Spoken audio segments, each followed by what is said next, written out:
Chapter number 7 का basic पढ़ चुके हैं और उसके 7.1 के क्वेश्चन कर चुके हैं। ठीक है जी। अच्छा, इसमें ना आपको मैं एक वीडियो और बना के दूंगा कि चतुर्भुज क्या होता है, समचतुर्भुज क्या होता है, ठीक है जी, समांतर चतुर्भुज क्या होता है, आयत क्या होता है। ठीक है जी। उसका भी लेक्चर आज या कल में इसमें डल जाएगा, तो उसको देख लेना, तुम्हें उससे भी पता लग जाएगा क्वेश्चन किस टाइप का आता है और समचतुर्भुज कौन सा है, ठीक है, समांतर चतुर्भुज कौन सा है और वर्ग कौन सा है और आयत कौन सा है। अब उसके बाद जब आते हैं 7.2 पे, और उसमें जो सबसे पहले जो आता है, सबसे पहली चीज़ आती है विभाजन सूत्र। विभाजन सूत्र, ठीक है जी। सुनो क्या होता है विभाजन सूत्र। आपके पास 2 पॉइंट हैं, एक पॉइंट मान लिया आपने ए और एक पॉइंट मान लिया आपने बी, और इसके कोऑर्डिनेट हमने ले लिए x1 y1 और इसके कोऑर्डिनेट ले लिए x2 y2, और वो कह रहा है कि इसके बीच में कोई बिंदु P है, इसके बीच में कोई बिंदु A और B, A और B के बीच में एक बिंदु P है जो AB को M N के अनुपात में विभाजित करता है। M अनुपात N के अनुपात में विभाजित करता है। ठीक है जी। यदि बिंदु P इसके कोऑर्डिनेट मान लिया x, y, यदि बिंदु P x, y, ठीक है जी, किसको बताओ, रेखा AB को M अनुपात N के अनुपात में एक चीज़ और, तुम मेरे से कहो कि सर जी ये पॉइंट बाहर भी तो आ सकता था, है नहीं, ये पॉइंट बीच में ही क्यों लिया? Yes sir. ये बाहर भी तो आ सकता था। अगर पॉइंट होगा बीच में तो उसको कहेंगे अंतः विभाजन। क्या कहेंगे? और अगर पॉइंट होगा बाहर तो उसे कहेंगे बाह्य विभाजन। क्या कहेंगे? तो M अनुपात N के अनुपात में अंतः विभाजित करता है, अंतः विभाजित करता है। तब बिंदु P के निर्देशांक, कितने निर्देशांक है? एक सर जी x है, एक है y, एक है x, एक है आराम से, यो m है। क्या है? m गया सबसे पहले किसके पास? x2 के, तो mx2 n किसके पास गया? x के पास, प्लस n x1 अब बटे में m प्लस n। कोई आपत्ति? सही है जी। अच्छा जी, इस बार आपने x का कोऑर्डिनेट लिया था तो m और n किसके पास जा रहे थे? x और y के पास। इस बार किसका कोऑर्डिनेट ना, तो m किसके पास जाएगा और n किसके पास जाएगा? वो किसके पास? y1 के पास। तो m किसके पास गया? y2, और क्या n अपोन में m प्लस n। कोई प्रॉब्लम? समझ में आया? सबसे पहली चीज, अगर x का कोऑर्डिनेट लोगे तो m किसके पास जाएगा? x के, n किसके पास जाएगा? x1 के। ठीक है जी। अच्छा, अंतः विभाजन में क्या होता है? बीच में प्लस क्या होता है, और बाह्य विभाजन में क्या आ जाएगा? माइनस। ठीक है जी। y के कोऑर्डिनेट लोगे, m किसके पास जाएगा? y2 के पास, n किसके पास जाएगा? y1 के पास। ये इसका फाइनल फॉर्मूला है। कोई आपत्ति? अंतः विभाजन इसको करेंगे, इसको कॉपी करो। ऊपर वाला सॉरी। हाँ, कभी कभी अपने पास से क्वेश्चन में देगा कि यहाँ वो mn नहीं देने का, m अनुपात n नहीं देने का, फिर क्या देगा? वो कह देगा कि यहाँ पे ले लो आप k और दूसरा क्या लेना? 1, और कहेगा k का मान निकालिए। किसका मान निकालिए? मतलब p के कोऑर्डिनेट भी देगा, मतलब p के निर्देशांक भी देगा, a के निर्देशांक भी देगा, b के निर्देशांक भी देगा, पर m और n के स्थान पे क्या दे देगा? k, और क्या दे देगा? 1। तो अब क्या करना? अब आराम से सुनो, देखो ये किसके पास जाएगा? x2 के, तो यहाँ पे क्या आ जाएगा? k, और 1 किसके पास जाएगा? तो यहाँ क्या आ जाएगा? 1, क्या आ जाएगा? 1 मल्टीप्लाई में, और नीचे क्या हो जाएगा? k प्लस 1, ओके अब ये x के कोऑर्डिनेट थे, अब जब y के कोऑर्डिनेट लोगे तो k किसके पास जाएगा, y के, तो क्या आ गया k y2 और 1 के पास जाएगा 1 इंटू में y1 और नीचे क्या हो जाएगा k प्लस 1, k प्लस 1। तो ये ऐसे भी दे सकता है, जरूर नहीं है वो m और n ही दे। और क्या इसमें सर जी निकलवाएगा, क्या इसमें निकलवाएगा किसका मान, k का मान, k का मान, k का मान और k का मान। ठीक है जी, वो कहेगा यदि रेखा ए बी, यदि रेखा ए बी, ए के निर्देशांक कितने, बी के निर्देशांक कितने, बिंदु पी है जो रेखा को किस अनुपात में, k अनुपात 1 के अनुपात में विभाजित करता है। यदि पी के निर्देशांक 1,2, 2,1, 0,0 कुछ भी हो तो k का मान ज्ञात, k का मान ज्ञात। इसके ऊपर कुछ एग्जाम्पल करेंगे हम, इसको कॉपी करो फॉर्मूला ये। हाँ जी, ये तीसरा पॉइंट है विभाजन सूत्र का। तो क्या हो सकता होगा तीसरा? अभी हम किसकी बात कर रहे हैं, केवल अंतः विभाजन की। अभी हमने बाह्य विभाजन की बात, सगुन हम किसकी बात कर रहे हैं, केवल अंतः विभाजन की। अभी हमने बाह्य विभाजन की बात नहीं की। अब पहली कंडीशन क्या पढ़ी हमने इसमें दानिश, के m अनुपात n। दूसरी कंडीशन क्या पढ़ी, k अनुपात 1। अब क्या, अब ये यदि बिंदु, यदि रेखाखंड, सॉरी, यदि रेखाखंड AB का मध्य बिंदु P हो।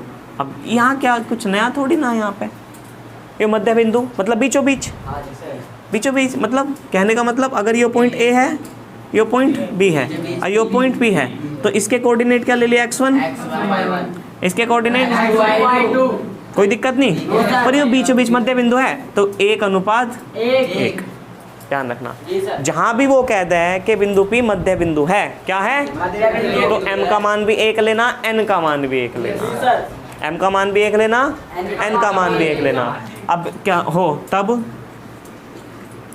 बिंदु P के निर्देशांक लिखने हैं आपको। अब दो निर्देशांक होते हैं, एक x एक y, करते हैं आराम से, सब जानते हैं। अब m और n तो है नहीं, अब 1 की गुना x2 में करोगे, x2 ऐसा कैसी, 1 की गुना x1 में करोगे, x1 बटे में m plus n, m plus 1 plus 1, तो सही मायने में क्या है, x1 प्लस x2 बटे में क्या आ गया, कोई आपत्ति? तो एक कोऑर्डिनेट क्या निकल का आया, अगर मध्य बिंदु है P, x1 plus x2 by 2, कोई प्रॉब्लम बादल? अच्छा जी, अब y के कोऑर्डिनेट निकालने, तो यहाँ m और n कहाँ जा रहे थे, y के पास। यहाँ y के पास कौन जाएगा, 1 और 1, तो ये गया इसके पास y2, y1 1 प्लस 1, तो क्या आ गया, अपोन में 2। अतः बिंदु P के निर्देशांक, अतः है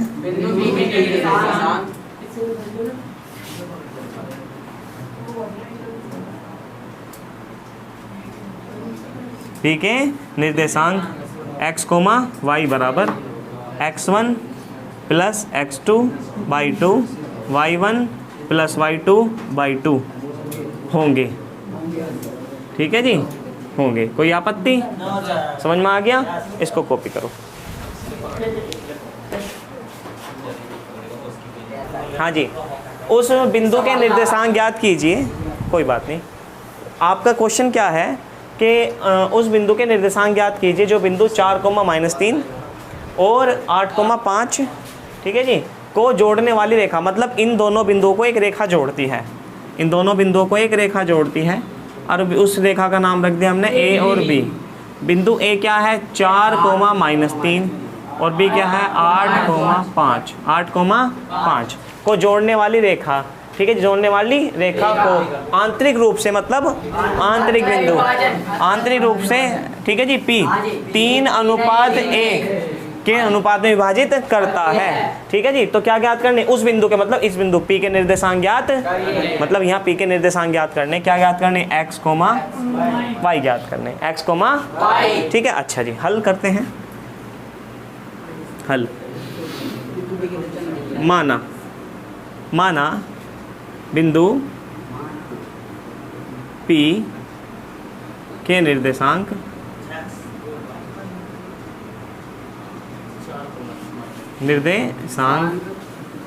x, y है, x, तब विभाजन के सूत्र से, तब अंत विभाजन, अंत विभाजन के सूत्र से। ठीक है जी। अच्छा, x बराबर क्या था, पहले आराम से लिखेंगे, m x2 n x1 m plus n। अब आराम से m का मान कितना 3, x2 का मान कितना 8 प्लस n का मान कितना 1, x1 का मान कितना 4, अब बटे में 3 प्लस 1, 8 तिया 24, 4 एकम 3 और 1 4, 24 और 4 28 बटे 4 और 7 चौक, तो x का मान कितना आया, पहला कोऑर्डिनेट क्या मिला, कोई आपत्ति किसी को। अब कौन सा कोऑर्डिनेट निकाल लोगे, अब क्या निकाल लोगे, y। सही है जी। अब x का कोऑर्डिनेट था तो x के पास जा रहा था, y का कोऑर्डिनेट है तो y के, 3 किसके पास जाएगा, 5 के। पहला फॉर्मूला लिख लो, m y2 n y1 m plus n is equal to 3 किसके पास जाएगा, 5 के, 3 गुना 5, 1 किसके पास जाएगा, नहीं जी, y1 के, y1 का मान क्या है, माइनस के 3, तो ब्रैकेट में लिखो, बटे में क्या लिखा जाए, 3 प्लस 1। बताओ जी, 5 तिया प्लस माइनस 3 एकम 3 और 1 15 में से 3 गए, 4 से 12 को भाग दोगे 3, तो मुझे नो बताओ y का कितना आया, 3। क्या आया, अब मुझे नो बताओ, अतः बिंदु P के निर्देशांक, अतः बहुत बढ़िया बिंदु, बहुत अच्छे, P के निर्देशांक क्या होंगे, 7,3 होंगे। कोई आपत्ति, कोई दिक्कत किसी को, एक एक चीज समझ में आ गया अच्छे तरीके से। हाँ जी बताओ। अरे यहाँ समझ में आ गया, चलो इसका भी करेंगे। अरे आज विभाजन फॉर्मूला, विभाजन सूत्र, ठीक है जी। कितने बिंदुओं में डिवाइड, कितने पार्ट में डिवाइड, ठीक है जी। यदि कोई रेखा ऐसा है आपकी, यो ए है और यो क्या है, बी है, और इसके बीच में पी और क्यू 2 बिंदु हैं, ठीक है जी। पी ए बी को 2 भागों में डिवाइड करता है और क्यू भी ए बी को 2 पार्टों में डिवाइड करता है, सही है जी। वो कहेगा समत्रिक, क्या कहेगा, समत्रिक का मतलब समान भागों में, समत्रिक का मतलब क्या होगा, हाँ समत्रिभाजित या त्रिभाजित ऐसे लिख सकते हो। अब इसका नाम पता चला आपको, समत्रिभाजित का मतलब क्या है, समान 3 भागों में, समान 3 भागों में बांटना, सही है जी। ये है। अब इसके कोऑर्डिनेट एग्जाम्पल के तौर पर कुछ भी जो भी आपके पास हो, सपोज करो आपने ले लिया 2,-2, क्या ले लिया 2, इसका ले लिया माइनस के 7,4। अब मैं पूछूं मुझे पी और क्यू के निर्देशांक निकाल के दिखाओ, तो कैसे दिखाओगे, यहाँ प्रॉब्लम होगी। तो माना, क्या मान लूँ, माना बिंदु P के निर्देशांक, बिंदु P के x1, y1 है, x1, y1। अब सुनो जी, उन्होंने कहा समत्रिभाजित मतलब समान भागों में, कितने भागों में, मतलब यो भी 1 में, यो भी 1 में, यो भी 1 में। आराम से सुनना अब। और अगर मैं इसकी बात करता हूँ, इसके कोऑर्डिनेट मानने x1, y1, x1, तो अब आप एक बताओ, यो डिस्टेंस कितनी, 1, यो कितनी, यो कितनी, 1, तो टोटल कितनी हो गई, 2, तो टोटल डिस्टेंस यहाँ से कितनी होगी, 2, कितनी हो गई, 2, यो क्या हो गया m, यो क्या हो गया n, m कितना, 1, n कितना, 2। कोई आपत्ति किसी को, क्लियर है। अब फॉर्मूला क्या है, x1 बराबर या xy मान लो खाली, हाँ फिर ये कहोगे सर जी आपने फॉर्मूले में x1 y1 लिखा हुआ है। फॉर्मूला क्या है, m x2 n x1 upon में m प्लस n। जल्दबाजी कोई नहीं करनी, मुझे m की वैल्यू बताओ कितनी, 1, मुझे n की वैल्यू बताओ कितनी, 2। पता चला 2 कहाँ से आया, पहले तो टोटल डिस्टेंस जुड़ गई, 1 और 1 कितने होते हैं, 2। अब किसके पास जाएगा, 7 माइनस के 7 इंटू 1 प्लस 2 किसके पास जाएगा, x के, 2 गुना 2 बटे में 1 प्लस 2, अब बताओ जी, 7 एकम 2 दूनी 3 और 1 2 और 1 अरे 2 और 1 3। बताओ जी 7 में से माइनस के 3 बटे 3 क्या आया? माइनस का 1। मुझे नो बताओ पी का पहला कोऑर्डिनेट कितना आया? माइनस। कोई आपत्ति? चलो जी, इसके बाद क्या निकालना? Coordinate y. ठीक है जी, पहला कोऑर्डिनेट एक्स का था तो एम और एन कहाँ जा रहे थे? एक्स के पास। अब किसका कोऑर्डिनेट है? वाई का। तो एम और एन किसके पास जाएंगे? वाई के। तो बाकायदा फॉर्मूला लिखेंगे एम प्लस एन। कोई ज़रूरत नहीं, एम का मान कितना है? 1। y2 की वैल्यू कितनी? 4 प्लस अच्छा जी, एम की एन की वैल्यू कितनी? 2 -2 बटे में 1 प्लस 2 4 एकम बताओ प्लस माइनस बटे में क्या आ गया? 3। 4 से 4 कट गया, क्या आया? y का कोऑर्डिनेट क्या है? निकल के है 0। अतः है बिंदु P के निर्देशांक, अतः बिंदु P के निर्देशांक क्या होंगे? -1, -0 -1, होंगे। कोई आपत्ति किसी को? बड़े अच्छे से समझ में आया, कोई प्रॉब्लम तो नहीं है कि सर जी 3 बिंदु दे दिए या 3 पार्टों में डिवाइड कर दिया। समत्रिक का मतलब समान विभाजन, सही है जी, समान विभाजन मतलब जितने भी विभाजन है सबकी डिस्टेंस क्या रहेगी? बराबर। 3 बराबर भागों में बांटना। कोई आपत्ति? देखो जी, ये आपने किसके कोऑर्डिनेट निकाल ले? पी के। अब हमें किसके कोऑर्डिनेट निकाल ले? अब हमने इसके कोऑर्डिनेट क्या मानने थे पुनीत? तो इसका मान लो x डैश और क्या मान लिया? x डैश और अब आराम से आप देखो, आराम से भाई मुझे यहाँ पे क्या करना? यदि बिंदु Q के कोऑर्डिनेट x डैश और y डैश हो, बस यहाँ पे एक ही चेंज आना है। और वो चेंज क्या होगा? वो चेंज क्या होगा साहब? 1 मिनट रुको जरा, जल्दबाजी नहीं, जल्दबाजी का काम शैतान का होता है। ठीक है जी, क्या होगा? अब आपके कोऑर्डिनेट क्या हैं? Q, x डैश और y डैश। अब एक बात बताओ जी, यो किसका मान है? n का, और यो किसका मान हो जाएगा? m का। m का मान कितना लेना? 2। n का मान कितना लेना? 1। सही है जी, कोई आपत्ति? फॉर्मूला क्या आपका? x dash y dash m x2 n x1 m plus n। अब एक बात बताओ आप पुनीत, यहाँ पे m की वैल्यू कितनी लेनी? 2। n की वैल्यू कितनी लेनी? 1।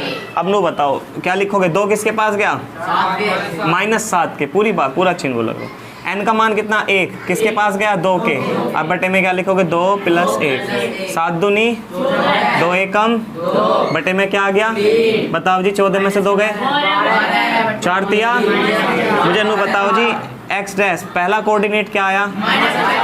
माइनस के। कोई आपत्ति? वेरी गुड, आगे चलते हैं। m किसके पास जाएगा? y2 के, मतलब कि 2 × 4। n कितना? 1 किसके पास जाएगा? बटे में 2 + 1 4 दूनी प्लस माइनस 2 एकम, यहाँ के 3 कितने बचे? 6 बटे में 3 तो कितना आ गया? 2। तो y का कोऑर्डिनेट कितना आया? y डैश कितना आया? 2। अब मुझे बता सकते हो आप? अतः है बिंदु Q के निर्देशांक -4, 2 होंगे। तो सवाल आसान था जी। ठीक है जी, तारो इसको। देखो जी, देखो क्वेश्चन में क्या कहा है, क्वेश्चन देख लो पहले। सगुन देखो क्या कहा, बिंदु है आपके पास -3 और 10 और 6 - 8। आपके पास ये बिंदु है, ये बिंदु है आपके पास। एक बिंदु A मान लिया, एक बिंदु B मान लिया। A के निर्देशांक -3, 10 और इसके निर्देशांक है 6, -8। ठीक है, ये रेखाखंड आपके पास A और B। जो रेखाखंड A और B है, इसको बिंदु 1, -6 किस अनुपात में, मतलब कोई यहाँ बिंदु क्या है P, और ये दोनों जो -1 और 6 पूछ रहा किस अनुपात में विभाजित करेंगे। तो आपको m और n की वैल्यू निकालनी है, m और n की वैल्यू निकालनी है। ठीक है जी। अब यहाँ तुम्हें थोड़ी सी भाषा भी लिखनी पड़ेगी। अरे हल माना बिंदु A, ठीक है, बिंदु A के निर्देशांक क्या है? -3, 10 तथा क्या है बिंदु B, 6, 8 को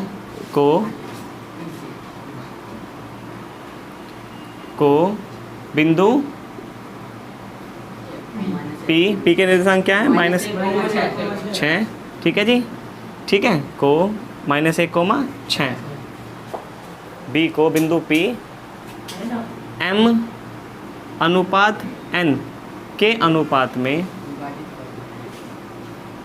अनुपात में क्या करता है, विभाजित करता है, विभाजित तब अरे बिंदु P के निर्देशांक, बिंदु P के निर्देशांक क्या होंगे, x, सवाल है बड़ा, क्वेश्चन बड़ा है, x बराबर m x2 n x1 upon में m प्लस n।